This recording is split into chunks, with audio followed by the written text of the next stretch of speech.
how long was I away Yeah, from how long Poland? was the trip? Oh, how long was the trip in Poland? We were there about 10 days or maybe 2 weeks or so. So overall, you were glad to go back? Did it? Yes, I was very happy to go back, and especially that it sort of served like a closure. Right. It was a help to go back. It's amazing that the places haven't changed very much, and your dad's father mill is still going, and Yes. that's And probably really the nice. city of Poznan's surely didn't change very much, except that there were several thousand Jews in the city, so it was so much more lively. There were so many more stores in the city than there are now. Were there any Jews when you were back? Were there? There are no Jews. No. There's not a single one. No, no one. Did you hear about any other families, old friends from your town who survived, or like children your age? Or? Children my age from my town did not survive, but about 5 people from my town did survive. But some of them are in the United States, those that survived, and others are in Israel. But I knew who survived before we went to Poland, because these people, somehow we communicated and we knew who survived. When you went back, did you see other people that around town, non-Jews, that you remembered? Were there other people that were still there from when you lived there as a child? Did I know some people, you say, from before? That still lived there that weren't Jewish? Yeah. Well, when I would approach, I would purposely approach people that I thought were in the 70s or 80s, and I would give them my family name and ask, did you know such and such a family? They all knew the family. They all knew your family. Yes. So how did that? They all knew my family because it was a small town, and since my father owned a flour mill, and it was the only flour mill in town, they all knew my family. Wow. How did you react to that? Well,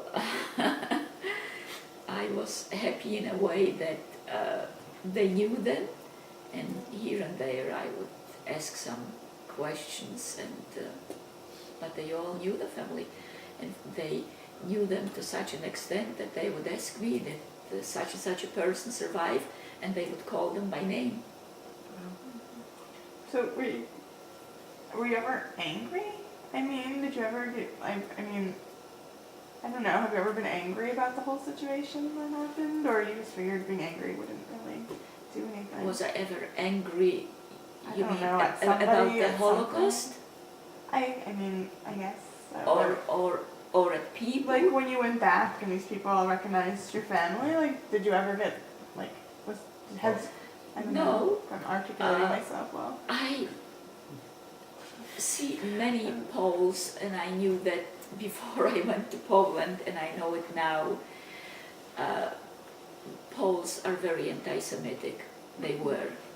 During the war, they were extremely anti-Semitic. But nevertheless, there were exceptions. There were quite a few exceptions. Those exceptions, people, Gentiles that actually saved Jews. And no, I never had any particular anger at anyone. I wasn't angry at any one person. Am I disappointed somehow that the world allowed the Holocaust to happen? Of course I am. Very disappointed in that. But I I was never angry at any particular person. Did anybody in the town of Botzentin did research about the former Jewish life there, or There's a lot of research going on now. no? Yes. That woman, there's some They Swedish are. woman. Pardon me? I saw on the internet there's a Swedish woman doing research Exactly. on it. There is a Swedish woman, she calls us from time to time. They are trying to restore the cemetery, and they are trying to write up the history of the Jews in Botzentin. Someone, I think, wants to translate this into Polish. So there is a lot going on right now, yes. What is her motivation? Is she she a survivor too, or? No, she's not a survivor. She's a journalist. I think she's a young woman. I don't know exactly how old, but she's a young woman. She's simply interested, or I should say that the reason she became interested in this whole subject, there is one particular man in Sweden who is from Botzentin, and he had approached her. Actually, they found out about this book, and he had approached her to tell her his story and write a book, and that's somehow how the whole thing came about. And in fact, we receive a lot of mail from her about what's going on there. But she has a whole website. I don't know if you go on the internet often. I didn't see it. My husband, I believe, did. Yes, you're on it, in case you're wondering. Pardon me? They have a little, you're on her, you're incorporated into her website. I see. Mhm. I see. With some other Okay. people. And how did the officials from the town government or so did they interact with you, or did you meet the mayor of the town, or? She did. I was not. She was in Poland recently, and she met many officials and the mayor. And actually, she wrote us a letter about all of that. Yeah. They were all very. She says very kind and hospitable to her. And this man that survived, his name is Manes Shafir. He survived, and he went back with her to Poland. They were there recently. So, what is it like for you? Because you said that you in Detroit would sort of do this sort of thing and tell your story again. So, what is it like now to tell your story to people? I mean, I know you have the book, but then to sort of sit down and tell us about it, is that when you first started doing this, how did you feel about that? Let's see, let me understand your question, sorry. because you You're talk sort of confusing me. fast. How do I feel about telling my story? Right, because you had the book written, and then you started telling your story, I think you said in Detroit. So how was it to verbally tell people you don't even know your story? What Okay. was that like for you? In Detroit, the way that worked, there is a Holocaust museum, and people come to visit. There is a, can't think of the word, there is someone who goes through with these people all the whole Holocaust museum. They explain all the pictures and all the writing. There's a lot of writing on the walls. And then these people meet with a Holocaust survivor. And I was one of the Holocaust survivors who was called to speak. There are a few who are called to speak. Now, these people know very little, actually. People that come to visit, they know very little about the Holocaust, and they are very anxious to hear what a Holocaust survivor has to tell. Most of them listen very attentively. They ask questions. Some of them, I have actually seen some people go out and actually weep when the story is told. So I was very happy to talk about it and tell people whatever I So, could. I mean, you said that you sort of don't, you're able to talk about all this without getting emotional. So what was it like for you to have other people get emotional about what you were telling them? Well, to say that I don't get about it, that I don't get emotional at all, that is really not correct. To a degree I do, but I am able to talk about it. And when I see that other people get that emotional, that's when I sometimes have to grit my teeth not to get emotional, because I would start to weep too. What's does it help you to not break down about it? Because like you said, you kind of grit your teeth. Does that mean that you feel stronger when you don't start crying as well? I know that's a hard question. Well, it's what you are asking, do I feel stronger if I don't break down? Yeah. Well, since I am the one relating the story, people wouldn't want to see me weep or break down, because I wouldn't even be able to talk when that happens. So I try to just be very strong. Since we're here interviewing you about your life and your story, as young students listening to you, is there anything that you want us to take from this experience to relay to people who want to know about the Holocaust, or who don't know anything? Like, is there anything in particular that you would like us to relay, since we now know your story?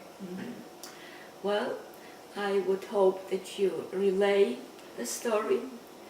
I would hope that once all the Holocaust survivors are gone, that something remains, that people like you can relate it, that if you meet people who tell you that the Holocaust was just a hoax, and there are those people, as you know, I would want you to be able to remember me and stand up for me and deny it.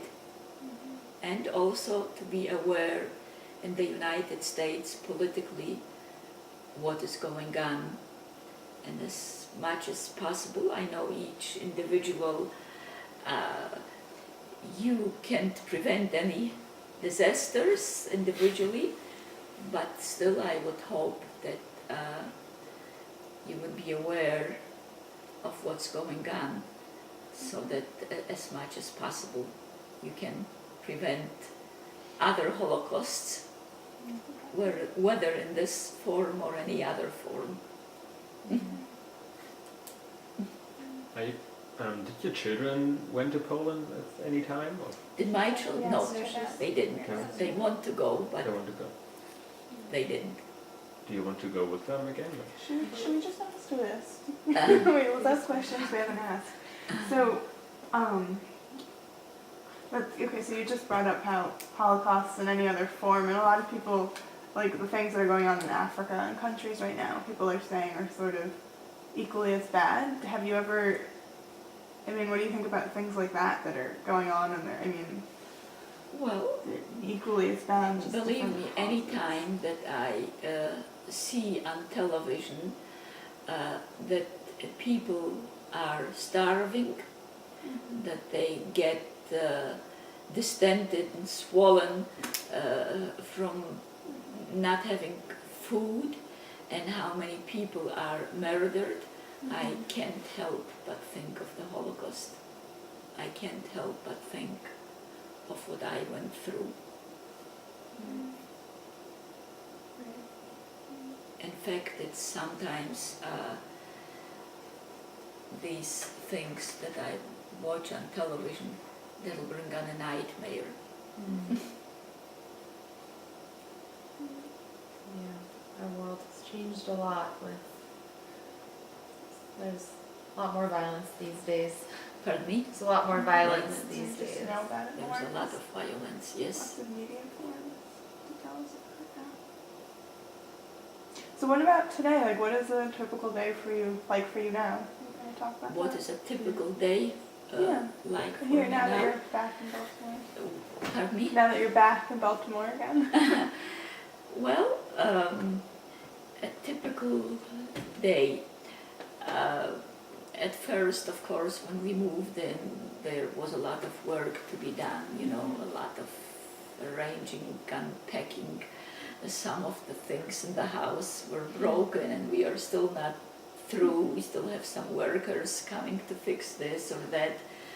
Very often, especially on Fridays, we go to our daughter that lives here, and we spend Friday night and the Sabbath with her. We come back Saturday night. Sometimes they come here for dinner, sometimes we go there, and other than that I do some shopping, some cooking, some cleaning, some like what the average housewife does. I do some reading. I have to do some exercises for my back, otherwise it gets worse than it is. Just, it's like, I guess, what the average housewife does. What happened to your back? It just My back,